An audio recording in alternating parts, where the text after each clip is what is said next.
Glória seja dada ao nome do Senhor Jesus Cristo. A Ele toda a glória. A Ele toda a honra. Não nosso ego, mas a glória do nome do Senhor Jesus Cristo.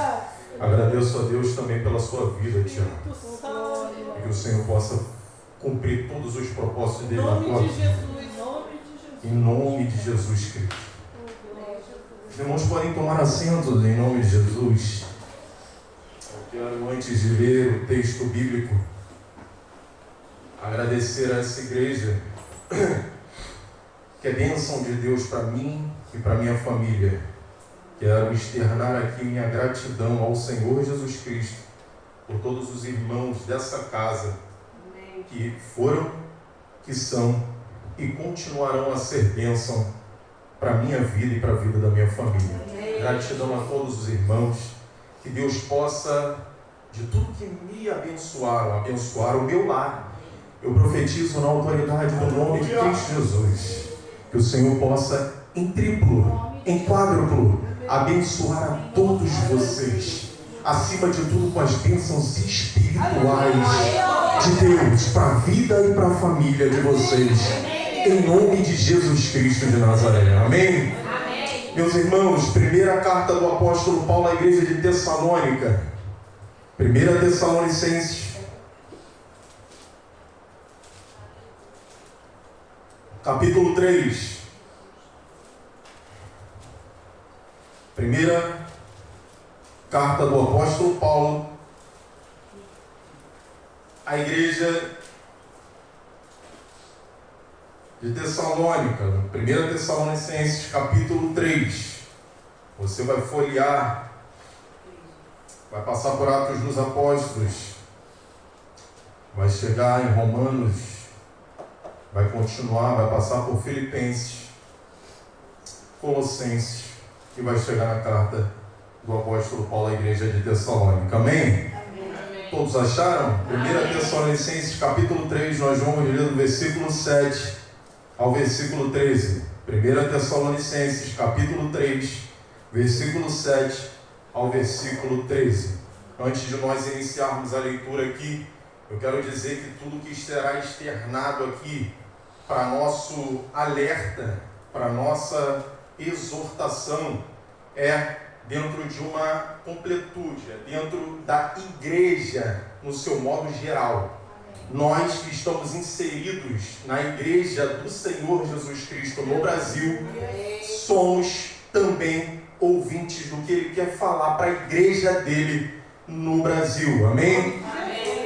Então, 1 Tessalonicenses capítulo 3, versículo 7 diz: por isso, irmãos, em toda a nossa necessidade e tribulação, ficamos animados quando soubemos da sua fé, pois agora vivemos, visto que vocês estão firmes no Senhor. Como podemos ser suficientemente gratos a Deus por vocês, por toda a alegria que temos diante dele, por causa de vocês? Noite e dia insistimos em orar, para que possamos vê-los pessoalmente e suprir o que falta à sua fé. Que o próprio Deus, nosso Pai, e nosso Senhor Jesus preparem o nosso caminho até vocês. Que o Senhor faça crescer e transbordar o amor que vocês têm uns para com os outros e para com todos, a exemplo do nosso amor por vocês. Que Ele fortaleça o coração de vocês para serem irrepreensíveis em santidade diante de nosso Deus e Pai, na vinda de nosso Senhor Jesus com todos os seus santos. Irmãos, eu quero aqui trazer da parte do Senhor um alerta para as nossas vidas. Dentro do que nós, estudiosos da Palavra de Deus, analisamos todo o contexto, toda a história do apóstolo Paulo e da igreja de Tessalônica, que ficava lá na região da Macedônia, nós vamos ver sobre amor. de um pastor presidente de uma igreja que exerce esse amor. E para entendermos todo o contexto do porquê Paulo escreveu essa carta e qual foi o ponto que o apóstolo Paulo a escreveu, nós precisamos levar as nossas mentes e analisarmos em Atos dos Apóstolos, lá por volta do capítulo 16. No capítulo 15 nós vamos ver que Paulo ele vai com alguns irmãos para uma reunião. E nessa reunião eles precisavam acertar alguns pontos que estavam querendo deturpar a genuína fé em Cristo Jesus, o concílio em Jerusalém.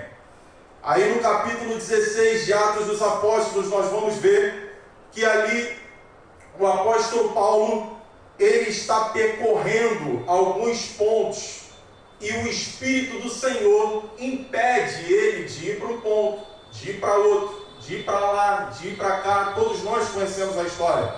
E chega um determinado momento que o apóstolo Paulo ele se depara com um homem da Macedônia clamando: passe a Macedônia e ajude-nos.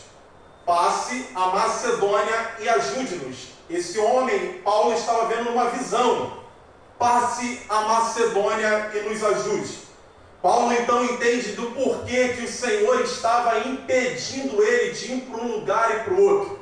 Porque Deus tinha um propósito diferente para com aquela região da Macedônia. Então o apóstolo Paulo, a receber essa visão, ele entende que o Senhor quer conduzir ele, que hoje é conhecida como a região da Europa, lá na Macedônia. O apóstolo Paulo estava sendo impedido pelo Espírito Santo de estar ali agora na Ásia. E ele precisava passar para a região que hoje é conhecida como a Europa, a Macedônia. Então ele entende, obedece e chega na região da Macedônia. E o primeiro lugar que ele chega lá em Filipos, está lá na região da Macedônia. E assim, depois de um tempo, ele escreve a carta aos Filipenses, como a pastora Cláudia leu aqui. E ali ele prega a palavra de Deus. Não havia sinagoga judaica. O apóstolo Paulo ele procurava logo de cara as sinagogas judaicas, não havia. Então eles vão para a beira do rio para orar ao Senhor, para falar da palavra de Deus. Era um costume judaico. Lá em Filipos era dessa forma. E tinha uma irmã chamada irmã Lídia. Ela se converte a Cristo Jesus, é batizada. E fica tão constrangida pelo amor de Deus, que quer abençoar aqueles homens. Amém. Fica na minha casa, porque eu recebi de Deus, da parte de vocês, e eu quero abençoar vocês. Vem para cá, eu quero cuidar de vocês. O apóstolo Paulo fica lá tão constrangido que ele aceita ficar ali na casa de Lídia. E ali eles ficam por vários dias, indo para o rio, para trazer a pregação da palavra, para orar e tudo mais. E nesse tempo de ir para o rio, casa de Lídia, ir para o rio, casa de Lídia, para orar, uma jovem adivinhadora começa a falar uma coisa que era até real, mas só que por trás tinha um pano de fundo diabólico. Mas só que por trás tinha um pano de fundo diabólico. O apóstolo Paulo vai dizer o texto que ele fica indignado com aquilo, porque eram muitos dias Satanás querendo elevar o ego do apóstolo Paulo. Eram muitos dias Satanás querendo tirar o foco do apóstolo Paulo lá em Filipos. Aí ele vira, sai dela agora na autoridade do nome de Jesus Cristo. E o demônio que possuía aquela jovem teve que bater em retirada, porque o nome de Jesus está acima de todo nome. Aleluia. Aí aquela jovem adivinhadora é liberta, e por ela ser liberta lá em Filipos, começa uma reação, uma comoção. Satanás, ele não vai ficar contente, porque era através daquele corpo que ele possuía, não Satanás, mas os demônios, os soldados menores possuíam, dava lucro para aqueles homens daquela cidade. Então havia uma comoção ali. O apóstolo Paulo passa por essa perseguição. E passando por essa perseguição, o apóstolo Paulo ele tem que se dirigir para a prisão, chicoteado. E lá na prisão ele com o irmão Silas estão um do lado do outro, num calabouço. presos a troncos. O lugar provavelmente fedia, porque as prisões romanas não eram fáceis. Então, à meia-noite, perto da meia-noite, eles começam a louvar ao Senhor. Perto da meia-noite, lá em Filipos, o apóstolo Paulo e Silas começam a louvar a Deus.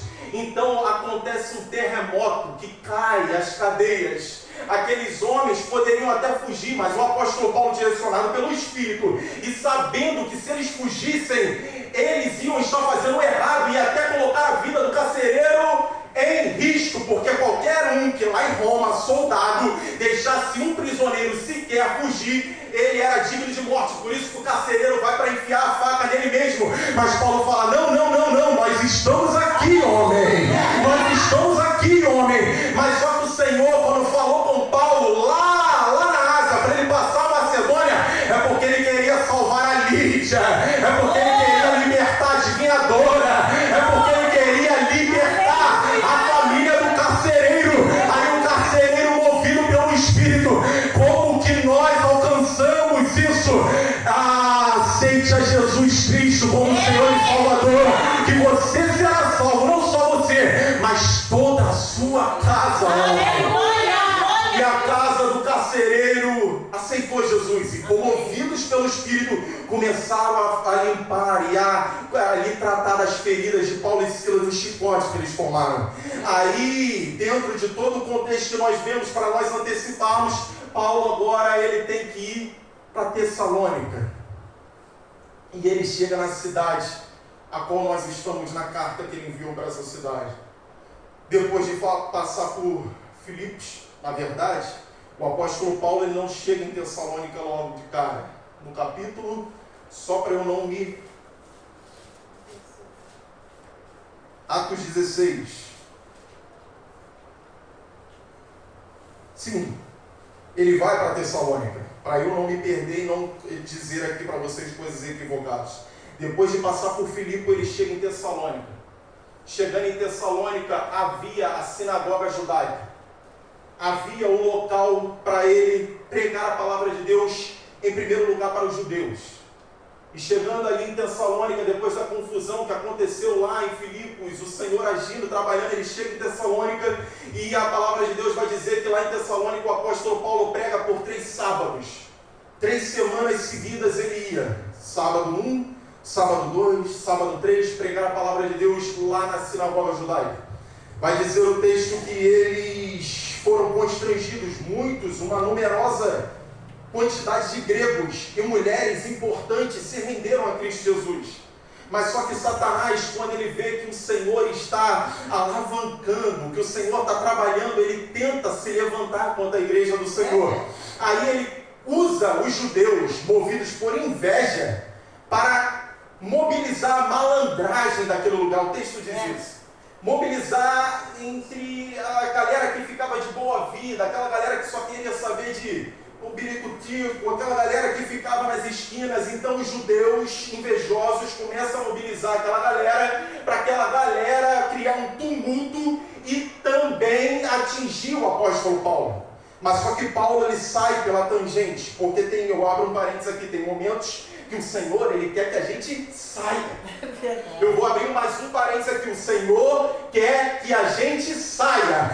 Tem coisas que a gente não pode espiritualizar, tem coisas que ele quer que a gente saia.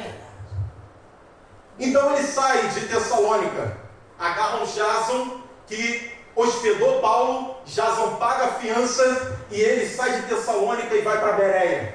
Chegando em Bereia, lá na região da Macedônia também, o apóstolo Paulo prega a palavra de Deus e vai dizer o texto que os bereanos eram mais nobres do que os de Tessalônica. Por quê? Porque os bereanos abriam a Bíblia enquanto o apóstolo Paulo pregava. Então você tem total liberdade de, enquanto eu estou falando aqui, deixe sua Bíblia aberta. Pesquise verdadeiramente o que o irmão Giovanni está falando, e se tiver alguma coisa equivocada, você tem total liberdade de me chamar no canto e falar sobre o equívoco. E eles eram mais nobres. O que ele está pregando eu vou ver aqui. E analisava a confusão em Bereia também. Os judeus invejosos de Tessalônica agora movidos, sabendo que Paulo está pregando a palavra em Bereia, Satanás toma a mente daqueles homens, eles vão até Bereia para poder perseguir o apóstolo Paulo. O apóstolo Paulo tem que sair de Bereia correndo também e entra agora na região da Grécia, em Atenas. Ali em Atenas o apóstolo Paulo fica sem Silas e Timóteo. E ele fica naquela ansiedade de ter Silas e Timóteo de novo com ele. Mas só que ele fica ali sozinho, mas o Senhor, ele está no controle de tudo. Aí o apóstolo Paulo em Atenas, ele olha para aqueles deuses e fica constrangido.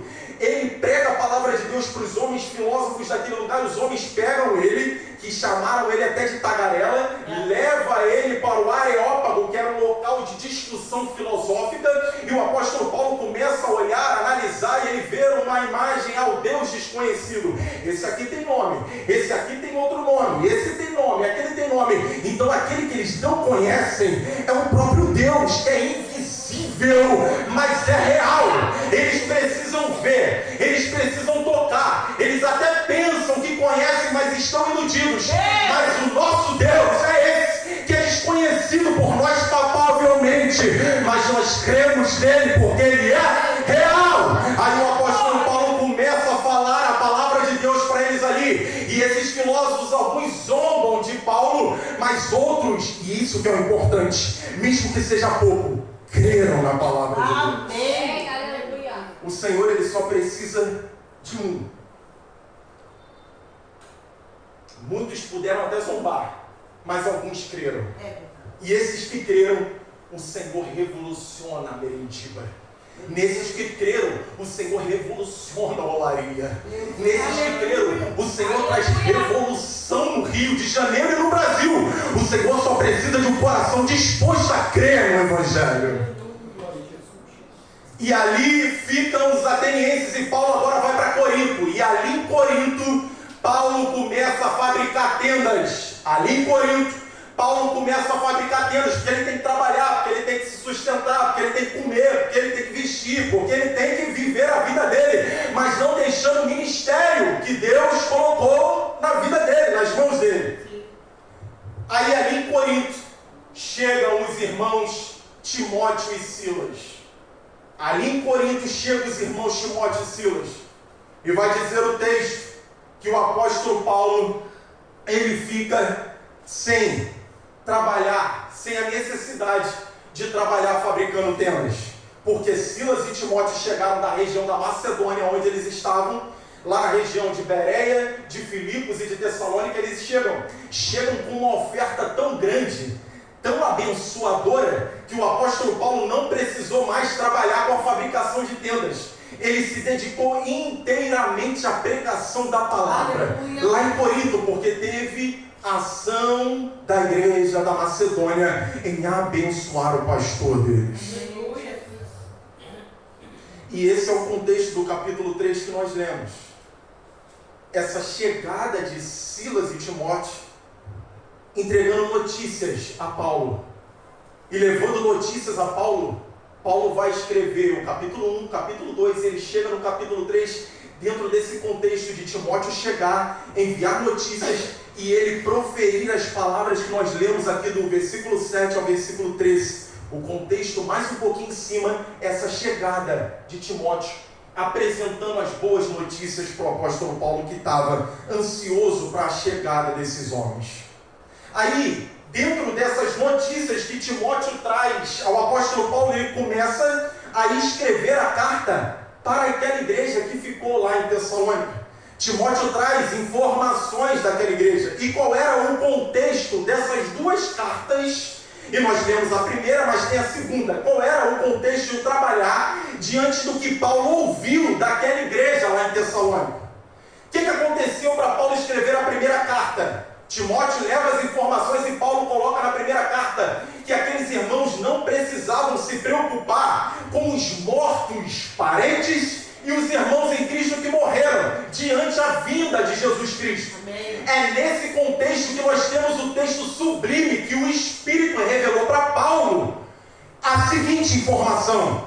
Meus irmãos, não fiquem preocupados, porque no abrir e fechar de olhos, ele virá, a trombeta soará, o arcanjo bradará, os mortos que vocês estão preocupados com eles, ressuscitarão primeiro e irão estivermos vivos, estaremos indo preceder depois deles, ao encontro do nosso reino nos ares. Vocês estão preocupados com seus mortos que foram e a vinda de Cristo. Eu quero dizer, eles vão ressuscitar e eles vão de encontro primeiro do que nós, os que estivermos vivos, encontrar o nosso Senhor na glória. Aleluia. Aí Paulo trata com eles na primeira carta sobre questões de eles estarem trabalhando, na verdade não trabalhando com toda a dedicação. E para que eles tivessem uma vida trabalhando, tivessem uma vida honesta, em santidade, para que ninguém pudesse culpar aquela igreja.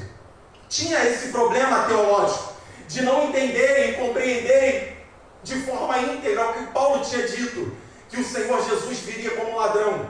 Eles entenderam o quê?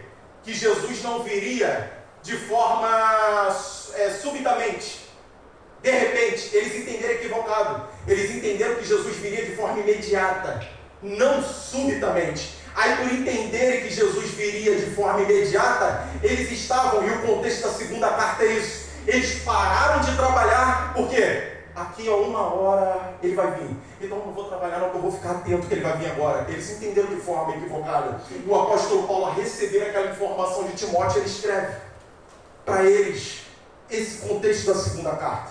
Aí na segunda carta, o apóstolo Paulo, revelado pelo Espírito Santo, vai dizer também para eles, e ele reflete em nós, que não viria o momento do dia do Senhor enquanto não acontecesse duas coisas. Paulo fala na segunda carta: a apostasia que ia tomar conta do mundo e o filho da perdição que apareceria. Meu Deus. Então, dentro disso, nós entendemos que nós não seremos arrebatados sem antes a apostasia que já está acontecendo no nosso meio e aparecer, falta mais um, aparecer aquele que é o filho da perdição como salvador da pátria, a qual muitos vão se iludir por ele. Meu Deus. E Paulo revela isso na segunda carta. Havia, dentro desse contexto de primeira carta e segunda carta, o que a gente entende com isso? Nas informações trazidas por Timóteo e Paulo escrevendo para eles. Havia dúvidas, havia confusões teológicas, vacilos por entendimento equivocado da palavra de Deus, que acontece conosco também até hoje. Nós não somos melhores do que a igreja de Tessalônica, nós também temos os nossos equívocos teológicos. Nós entendemos de forma equivocada e muitas das vezes levado por discussões inúteis, como Paulo escreveu para Timóteo: Timóteo, sai disso. Aí a gente de forma equivocada entra em discussões inúteis. É pré, é pós, é isso, é aquilo. Nós precisamos nos manter em Cristo Jesus. Aleluia. Amém. E acontece nos nossos dias, até hoje, esses problemas teológicos, nossos debates, aquelas coisas todas, eles também viveram e tomaram atitudes erradas por entenderem errado o que o apóstolo Paulo falou. Tinha esse problema, mas o Senhor, ele coloca líderes, eles colocam pessoas que conhecem mais do que a gente para trabalhar esse entendimento errado com a gente, como o apóstolo Paulo foi. Escreveu, e vocês estão equivocados nisso, naquilo, e enviou a carta para eles. Mas aí eu quero enfatizar o que eu quero trazer aqui nessa noite. Tem uma coisa que não faltava naquela igreja. Eles tinham problemas teológicos, eles tinham equívocos de atitudes por entender errado, mas tinha uma coisa que não faltava naquela igreja, eu digo, que era o amor. Tinha uma coisa que não faltava naquela igreja, que era o amor. E eu digo no contexto de igreja, no âmbito geral. Está faltando muito desse amor em nós hoje. Tinha coisas que eles entendiam errado, mas não faltava o amor que falta no nosso meio nos dias de hoje. Infelizmente, nós estamos tendo os nossos problemas teológicos, nós estamos tendo os nossos equívocos, como todo o tempo da igreja vai ter, mas também nós estamos abraçando a nossa indiferença. E é nesse ponto que eu quero trazer para que a gente possa nos alertar nessa noite. O ponto essencial para a nossa fé, que Cristo, o amor em pessoa, nos ensinou, que o apóstolo Paulo, o maior pregador depois de Jesus, nos ensinou sobre esse amor. E que a igreja de Tessalônica também nos ensinou desse amor. Falta nos nossos dias hoje. Mesmo a gente louvando, mesmo a gente chorando, mesmo a gente até participando da campanha do quilo, mesmo a gente até demonstrando, mas ainda assim falta. No texto que nós lemos, e aqui eu começo dentro de toda essa introdução a pregar e aplicar para nossas vidas dentro do texto que nós lemos. O apóstolo Paulo escrevendo, recebendo a notícia de Timóteo, ele escreve para aqueles irmãos que tinham os problemas teológicos, mas não faltava o amor, se doarem para a obra de Deus. Aí o apóstolo Paulo, dentro do contexto, ele vai falar sobre o amor dele para com os irmãos, dentro do texto que nós lemos. Ele vai falar do amor de Deus para com aquela igreja, e ele vai falar do amor daquela igreja pelos irmãos da igreja e por toda a região da Macedônia e por todo o mundo. E me chamou muita atenção. Eu já venho há dias preso dentro desse texto. Eu já venho há dias, no momento que eu com a minha família, nós analisamos esse texto, e o Espírito Santo fez um boom na minha mente, para entender que muitas das vezes nós estamos fixos nos nossos pontos de culto, nós estamos fixos nos nossos até afazeres piedosos, mas no fundo do nosso coração está reinando tamanha indiferença. Meu Deus.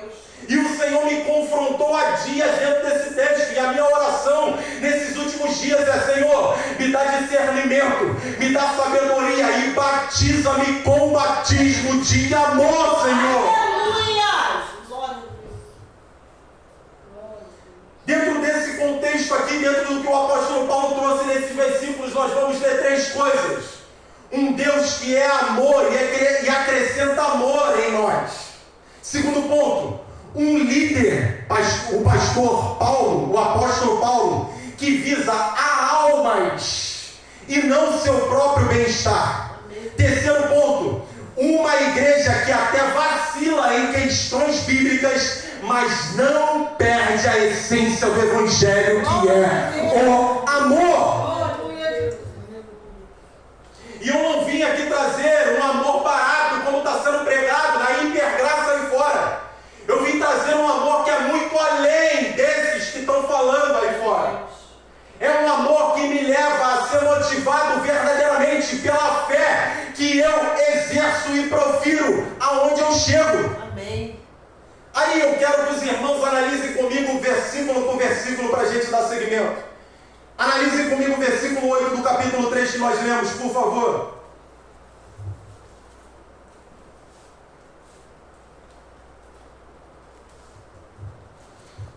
Olha o que o apóstolo Paulo vai dizer em 1 Tessalonicenses capítulo 3, versículo 8. Pois agora vivemos, visto que vocês estão firmes no Senhor. Aí eu li isso daqui, eu falei: meu Deus do céu, eu fui confrontado terrivelmente. Aí eu fiz essa pergunta para mim, fiz essa pergunta para minha família, e estou fazendo essa pergunta agora para a igreja. Movido pelo Espírito Santo de Deus. Duas perguntas. Nós podemos dizer isso para alguém? Olha isso. Nós podemos usar as palavras do apóstolo Paulo, aprender com ele e falar: agora eu tenho vida, sabendo que você está firme no Senhor. Meu Jesus. Aleluia!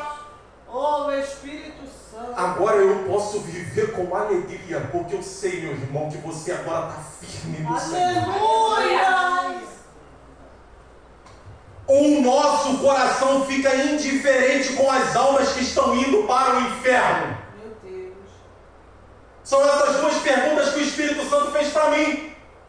Porque muitas das vezes, quando nós temos irmãos que saem do ciclo, que saem do nosso meio, nós temos a necessidade de assentar e falar: por causa disso, por causa daquilo, por causa disso, é isso, aquilo, e continua batendo na tecla, mas nós não temos a capacidade de falar para o Senhor: Senhor, encha-me do teu amor, para que eu possa olhar para Ele e saber que Ele vai estar firme.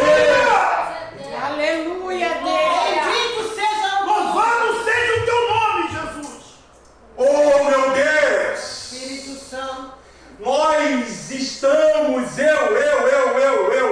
eu estou muito aquém do que o apóstolo Paulo falou aqui. Agora eu tenho vida, porque eu sei que você está firme. Oh, aleluia! Eu preciso ser confrontado com isso. Glória ao teu nome, Jesus!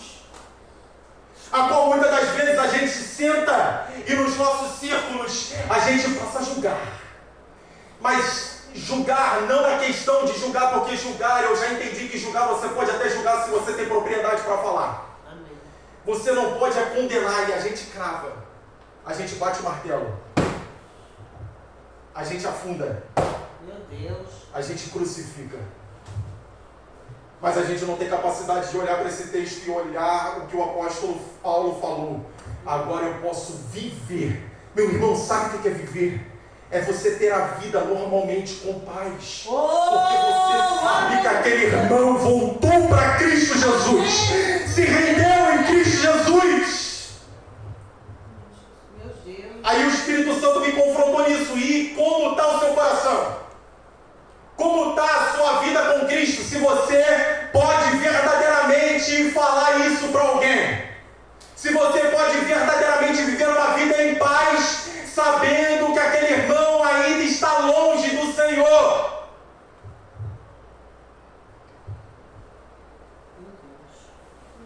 E eu falei aqui dentro da introdução, a gente pode até estar chorando.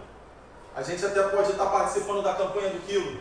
A gente até pode estar fazendo muitas coisas que parecem que aos olhos humanos e externos são piedosas. Mas ainda assim o nosso coração está motivado de tamanha indiferença. A gente pode participar da ceia do Senhor aqui, pegar o cálice, pegar o pão, olhar para a cruz, lembrar do sacrifício de Jesus na cruz por mim.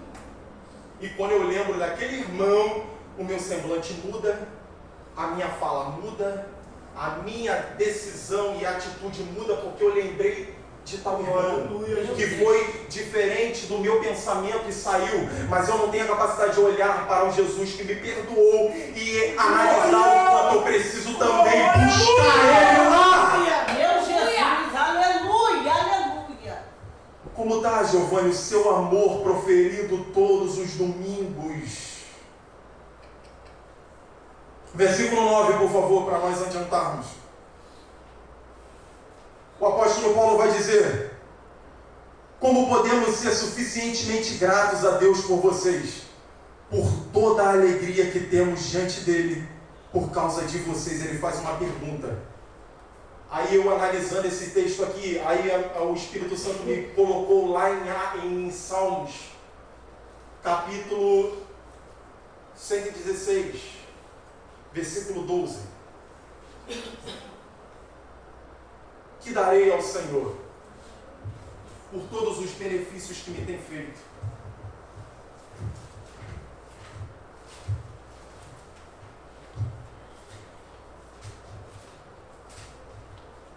Salmo 116 mesmo, versículo 12.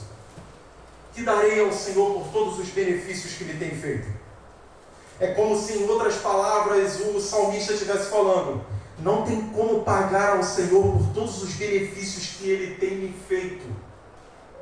Mas só que o apóstolo Paulo, ele como se ele estivesse falando esse versículo, mas não na questão própria de si. E eu não estou falando que o salmista está errado. O salmista, ele está expressando ali um sentimento dele com Deus. Ele não está errado. Eu estou falando que o apóstolo Paulo é como se ele estivesse pegando esse versículo do 12, do Salmo 116, e não projetando a ele só mesmo, mas projetando aquele irmão, aquela igreja. Aí ele vai falar: como eu posso ser suficientemente grato ao Senhor? Não tem como eu ser suficientemente grato a Ele por você estar bem. Aleluia, Jesus. Meu Jesus. Não tem suficiência nas minhas falas, nas minhas adorações ao Senhor, por causa da alegria que vocês estão me causando. Amor. E a gente está agradecendo ao Senhor só pelos feitos que Ele está fazendo com a nossa própria vida e com a nossa família, ou a gente está agradecendo pelo aquele irmão que verdadeiramente agora está firme no Senhor? Está faltando gratidão a nós por aquele irmão que a gente recebeu a notícia que está congregando. Não está congregando mais no Ministério de Adoradores, mas está congregando em outro lugar. Oh Deus, aleluia! Glória a Deus! Fala, Senhor! Trabalha, Senhor! Usa! Cumpra os teus propósitos, Senhor! Não falta gratidão para agradecer aquele que agora me causa alegria. Amor. Mas dentro das nossas liturgias, dos nossos cultos, a gente é indiferente. A gente só pensa na gente. E a missionária, a diaconisa Érica, subiu aqui nesse púlpito na sexta-feira e falou das indiferenças que nós temos como igreja brasileira. Das indiferenças que nós temos como igreja brasileira dentro da questão de até sermos muito bem apresentáveis para o mundo. Se formos pegar as nossas convenções, se formos pegarmos os nossos espetáculos que nós temos aqui, gospel, que nós lotamos o estádio do Morumbi, lotamos o Maracanã, lotamos o Allianz Parque, o estádio do Palmeiras lá em São Paulo, mas ainda assim podemos estar vazios de amor. E até a gente apresenta para o mundo como uma igreja avivada. Uma igreja lá, olha como os irmãos choram, olha como os irmãos se dobram diante do solo rendido a Cristo Jesus, mas ainda assim totalmente indiferente e com falta de alegria e gratidão ao Senhor por aqueles que estão firmes em Cristo Jesus. Meu Deus. Sabe qual é o nosso problema? Que a gente faz um seminário básico. A gente vê um vídeo de meia hora no YouTube de um até renomado professor e até um renomado pastor. Temos livros de teologia sistemática, temos várias bíblias de várias traduções e a gente acha que a gente é autossuficiente acima de qualquer outro irmão. Meu Deus. A gente até pensa que sabe alguma coisa. Mas só que o nosso evangelho é deturpado porque a gente está se absorvendo de conhecimento e não está praticando o verdadeiro conhecimento. A gente se absorve de tantas coisas que hoje é fácil. Se você abrir redes sociais, internet, você vai se absorver de vários conhecimentos. Mas o que eu estou fazendo com esse conhecimento em relação ao meu próximo? Meu Deus. Da gente. Versículo 10, para a gente não perder tempo.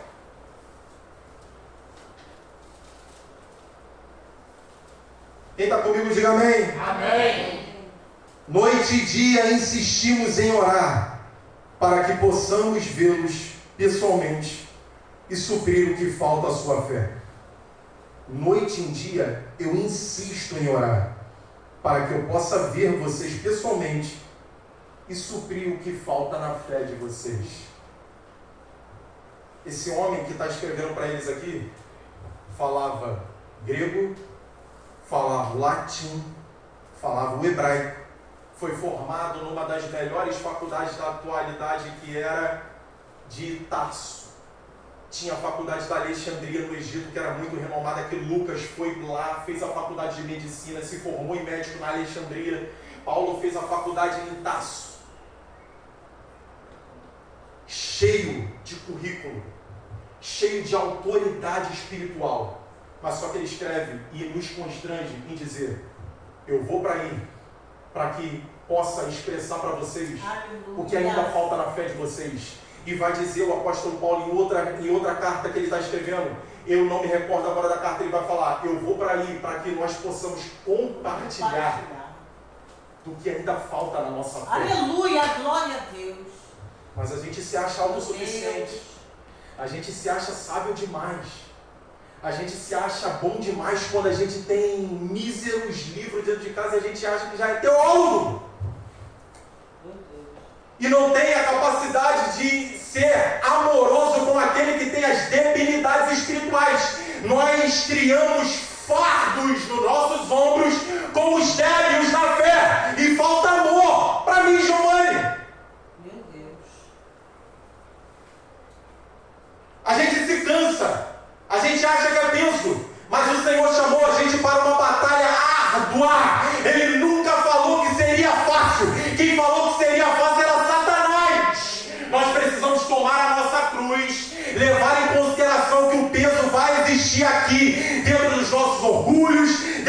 sentimentos errados e seguir Ele, falando: Senhor, eis-me aqui, Senhor, eu preciso fazer para Ti, amando o meu próximo também em suas debilidades.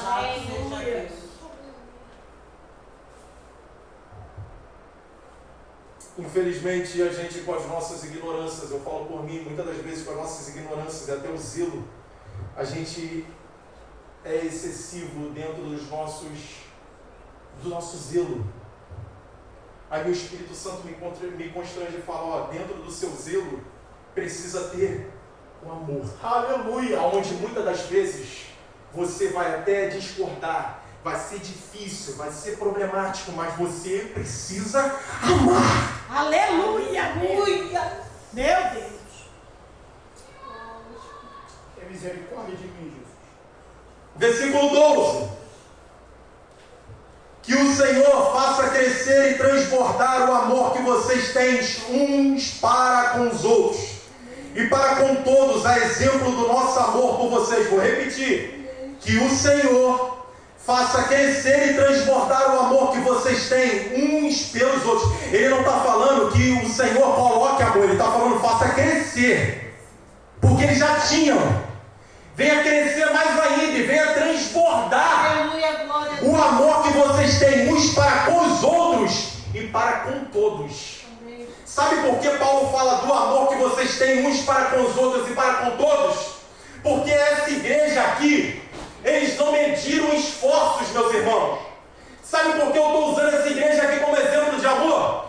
Porque lá em 2 Coríntios, capítulo 8, do versículo 1 ao 5, como o apóstolo Paulo vai falar para a igreja de Corinto, lá em 2 Coríntios, capítulo 8, do versículo 1 ao 5, ele vai dar testemunho das igrejas da região da Macedônia para uma igreja que estava em dificuldade para ofertar. Aí ele dá testemunho da região da Macedônia, e uma dessas igrejas era a igreja de Tessalônica. Sabe qual é a palavra que ele usou? Eles estão passando por terríveis tribulações e são extremamente pobres. Eles estão em extrema pobreza, Corintos. Eu quero dizer para vocês que estão dentro desse âmbito de ofertar e até estão em dúvida, eu vou dar testemunho de uma igreja para vocês. Estão em terríveis tribulações, estão passando por dificuldades severas financeiras, mas ainda assim estão dizimando e ofertando com o seu coração e com o financeiro. Meu Deus! É como se o apóstolo Paulo estivesse falando assim, é como se o apóstolo Paulo também produzisse essas informações para a igreja de Corinto. Ele não fala, mas é como se ele estivesse falando: eu estava aqui, quando eu estava na região de vocês aí em Corinto, eu estava fabricando tendas para poder sobreviver, mas sabe quem parou a minha fabricação de tendas para me dedicar ao ministério do Evangelho? Foram eles, os miseráveis, que estão passando por terríveis tribulações, mas não enxergaram seus problemas em amor a mim, e a todos ofertaram. Meu Jesus! E a gente muitas das vezes não gasta menos de R$100 numa oferta do McDonald's no shopping. Com a família não gasta, hoje não gasta. Mas para a obra missionária e para ajudar alguém, a gente finge que não vê a mensagem da pastora no grupo. Para a obra missionária e para ajudar alguém que esteja precisando, muitas das vezes a gente é indiferente, mas a gente senta lá bonitinho no shopping, pega a oferta e não está errado, você pode comer, pode desfrutar, mas o que eu estou falando é você ser indiferente com aquilo que o Senhor colocou nas suas mãos. Aleluia, Jesus. Gastamos e deixamos de forma exuberante as nossas casas. Você não está errado, você pode administrar ela da melhor forma possível, pode ter os melhores móveis, você pode ter a melhor comida, mas não esqueça que tem missionário nesse exato momento que precisa de um feijão, que precisa de um arroz, que precisa da sua oferta, e nós somos indiferentes, pensando somente no nosso bel prazer.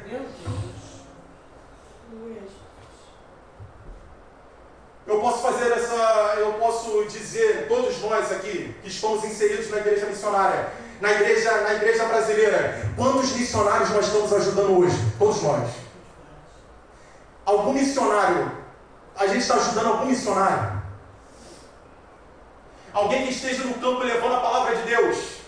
Nós estamos procurando alguém que tenha contato com algum missionário e ajude ele no campo missionário. Ou a gente está se enchendo, até dizimando, até ofertando, mas a gente acha que só isso é suficiente. Aqueles caras estavam tremendamente pobres, estavam tremendamente perseguidos, mas ainda assim, vamos ajudar o nosso pastor. Envia aqui, ó, toma aqui. Não pelo ego, mas por amor. Meu Deus. Quando a gente fala de dinheiro, tem lugar que é difícil, porque a gente está preso nisso. A gente fala para os nossos públicos sobre aquele jovem rico que vira as costas, e a gente prega até um contexto muito bonito da história, usando exegese, hermenêutica, a gente usa o grego, o aramaico, mas a gente é aquele povo jovem rico. Meu Jesus. A gente é. Que só queremos os nossos iPhones de 13 mil. Que só queremos as nossas melhores telas. E somos indiferentes com aqueles que necessitam. Igreja brasileira. Essa igreja nos ensina o amor. Não só de ofertar, de expressar, mas de ser amorosa verdadeiramente, não para os seus próprios egos. Irmão Giovanni, por que está falando sobre ego? Porque se eu não tiver um sentimento de amor de forma genuína, todas as minhas atitudes podem até serem ótimas externamente, mas todas serem para o meu ego, está sendo alimentado e não o amor genuíno pelo meu irmão. O que você quer dizer com isso, meu irmão? Você está falando de amor que a gente precisa fazer? Sim, precisa tomar atitude. Mas agora eu entro no ponto mais interno, que as nossas obras, não só por si só, estão sendo aprovadas por Deus. As nossas obras, elas têm que ser junto com o nosso coração. Por isso que o Senhor fala na palavra dele que você tem que trazer a oferta, mas primeiro você tem que ser redimido com o seu irmão, senão ela vai ser recusada. Exemplo disso, Ananias e Safira. Ananias e Safira, Atos dos Apóstolos. Barnabé, o filho da consolação, é um homem extremamente cheio do Espírito Santo. Vende a propriedade dele, pega todo o valor da propriedade, porque ele ama, porque ele está cheio do Espírito, porque ele agora pertence à igreja de Cristo. Pega todo o valor, leva aos pés dos apóstolos e lá deixa. Aí tem um casal que está assim, ó. Olha lá. Vamos fazer igual? Olha lá. Maneira a atitude dele. Tem uma ideia aqui. Vem, Safira, vamos. Vão lá. Vende a propriedade. Depois de vender a propriedade e receberem o valor daquele que possui a propriedade, Safira, vamos fazer um negócio. Para a gente parecer igual Barnabé, a gente vai tirar um pouco do dinheiro para ficar para a gente, porque a gente não quer dar o dinheiro todo, a gente precisa de um pouquinho. E a gente pega a outra metade e dá para os apóstolos falando que é tudo, porque a gente quer ser igual a eles. Meu Deus. A gente vende, tira uma parte, porque o meu coração não está nesse valor em amor. Eu quero uma parte para mim e a outra eu quero mentir, só para ser igual a Barnabé. Espírito Santo. Aí o que eles fazem? Vende, pega o dinheirinho para eles, porque o coração deles não está em amor, pega a outra parte e fala aqui, Pedrão, está tudo aqui. Aí Pedro, cheio do Espírito Santo, fala, vocês estão mentindo para o Espírito Santo. Meu Deus. Vocês até estão parecendo que estão fazendo, mas o ego de vocês está acima. Vocês até estão parecendo que estão fazendo, mas vocês estão fazendo para alimentar o seu ego, porque o outro está fazendo.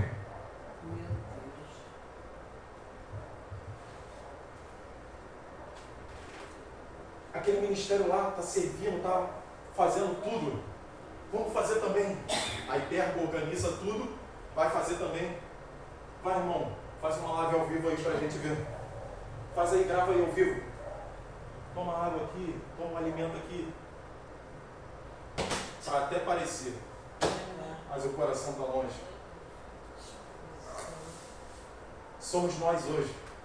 Eu estou falando, meus irmãos, não no contexto de Ministério Jornal do Doloroso, eu estou falando no contexto geral, igreja brasileira. Nós queremos até os likes, as lives ao vivo para mostrar que a gente está fazendo, para até parecer, mas o nosso coração está distante toda a vida. Deus, Jesus. Jesus está na casa. Eu quero, para encerrar, entrar no contexto de 1 Coríntios capítulo 12 e capítulo 13. Para encerrar, não precisam abrir. Se vocês quiserem, abram, mas eu vou falar aqui. 1 Coríntios capítulo 12 e capítulo 13. O capítulo 13 é um dos capítulos mais bonitos que nós temos na Bíblia. 1 Coríntios capítulo 13, ele fala sobre amor. Se eu não tiver amor, nada serei. Fala sobre o amor. O capítulo 13 é um texto sublime que o apóstolo Paulo, inspirado pelo Espírito Santo, escreveu para a igreja de Corinto. Mas só que o capítulo 13, ele tem um contexto no capítulo 12. O capítulo 12, quando Paulo, antes de chegar no capítulo 13, ele vai falar de dons, ele vai falar de unidade no corpo e vai falar de título eclesiástico. O capítulo 12, Paulo vai falar dos dons, Glória a Jesus. vai falar de unidade e vai falar de título eclesiástico. Aí quando eu chego no capítulo 13, aquilo tudo do capítulo 12, se eu não tiver o capítulo 13, vai ser nada. Oh, aleluia! O capítulo 12 e o capítulo 13 me ensina 3 pontos. Unidade no corpo sem amor é só ajuntamento vazio. Deus amado. Segundo ponto, dons sem amor é serviço incompleto. Você pode até profetizar, interpretar línguas, você pode ter o dom de falar outras línguas, mas se não tiver amor, seu serviço é incompleto. Terceiro ponto, título eclesiástico sem amor não me faz autoridade reconhecida pelo céu, e sim somente terrena e incompleta também no serviço. É verdade. Eu posso ter o título de pastor, podemos até ter nos nossos alguns púlpitos por aí as melhores poltronas acolchoadas, aonde os homens sentam com toda a autoridade enquanto os membros estão sentados em banco de madeira. É por isso que eu amo esse ministério.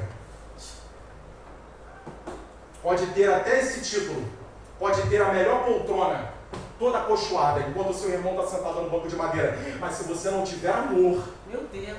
o seu título eclesiástico não é reconhecido pelo céu, só pelos homens que estão. Esse é o meu pastor. Meu Jesus. Já receberam a sua glória. E eu termino com Jesus, a expressão máxima do amor. A mulher chega, está todo mundo para atingir pedra nela. E foi escrito um louvor recentemente que é muito bonito sobre isso. Mulher, onde estão os teus acusadores? Foram todos embora. Em outras palavras, Jesus poderia dizer: eu posso até te condenar, mas eu não te condeno.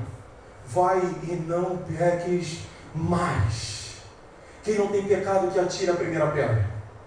Todas aquelas pessoas não retiraram o toco que estava nos seus olhos, mas queriam tirar o cisco da mulher. Por isso que Jesus fala lá no Sermão do Monte que primeiro tem que tirar o toco, para depois você julgar a causa de alguém. Eu não te condeno, vai e não peques mais. Ele chega no tanque de Betesda e tem um homem lá há 38 anos paralisado. Meus irmãos, contem comigo. Jesus lá em Lucas vai dizer que ele começa o seu ministério com 30 anos de idade. Depois lá em João vai dizer que por 3 sábados, por 3 Páscoas e meia foram o ministério de Jesus. Então se há 3 Páscoas e meia, então são 3 anos e meio que Jesus teve o seu ministério. Aquele homem estava 38 anos paralisado. Então aquele homem, antes de Jesus vir na manjedoura, antes de entrar no ventre de Maria, ele já viu o pecado daquele homem que paralisou ele no céu. Aleluia, Jesus. Antes de Jesus chegar nesse homem agora, ele antes de vir, quando ele era o filho lá em glória, antes de encarnar, ele já viu que aquele homem já tinha pecado. Mas irmão, como que você vai falar que ele pecou para estar naquela condição? O contexto diz, lá em João capítulo 5, no versículo 14, o Senhor vai encontrar com ele no templo e vai falar: homem, toma cuidado para não pecar mais. Meu Deus. para que não te suceda coisa pior. Ele paralisou porque ele pecou, mas só que aquele que tinha visto o pecado dele lá no céu não olhou para ele com condenação. Homem, você quer ser curado, homem? Ah, não tem ninguém para me levar para o tanque, Jesus. Não tem ninguém para me levar para o tanque. Eu falo para você, mesmo sabendo dos seus pecados antes de encarnar, levanta, toma tua cama e anda, porque eu te amo. Jesus me ensina que eu preciso, mesmo sabendo dos pecados, mesmo sabendo das debilidades, eu preciso não olhar e enxergar isso, mas como a pastora falou aqui, eu tenho fé que você vai ficar firme. Eu tenho fé que você vai ficar firme. Eu tenho fé que você vai ficar firme. Em amor. Amém. Aí na cruz do Calvário, todos zombando dele, ele fala: Pai, perdoa-lhes, porque eles não sabem o que fazem. Mesmo nas blasfêmias, mesmo nas calúnias, quantas coisas a pastora Cláudia já ouviu sobre ela dentro das redondezas, mas tem que ser mentira, como foi falado aqui. Tem que ser mentira o que foi falado aqui. Mas dentro disso eu não posso enxergar essas vidas como os meus opositores. Eu preciso olhar para eles e falar: eu te amo em Cristo Jesus. Mesmo que você fale coisas terríveis contra mim, eu te amo. Aí em Mateus capítulo 22, do 34 ao 40, Jesus vai dizer: amar ao Senhor acima de todas as coisas e ao seu próximo como a ti mesmo. Você cumpre toda a lei, não precisa guardar sábado específico não. Se você estiver amando a Deus e ao seu próximo, você pode guardar o sábado na terça, você pode guardar o sábado na quarta, na quinta, na sexta, porque você cumpre toda a lei, amando a Ele e ao próximo como a si mesmo. A gente olha para o espelho, a gente quer o nosso corpo da melhor forma possível, a gente quer cuidar dele, quer contrair, quer alimentar com nutrientes, quer ficar forte, e eu preciso amar o meu corpo, a minha vida, como aquele irmão ali também. Aleluia! Glória a Deus. Como a mim mesmo. Fique de pé em nome de Jesus. Amém, amém. Bendito seja o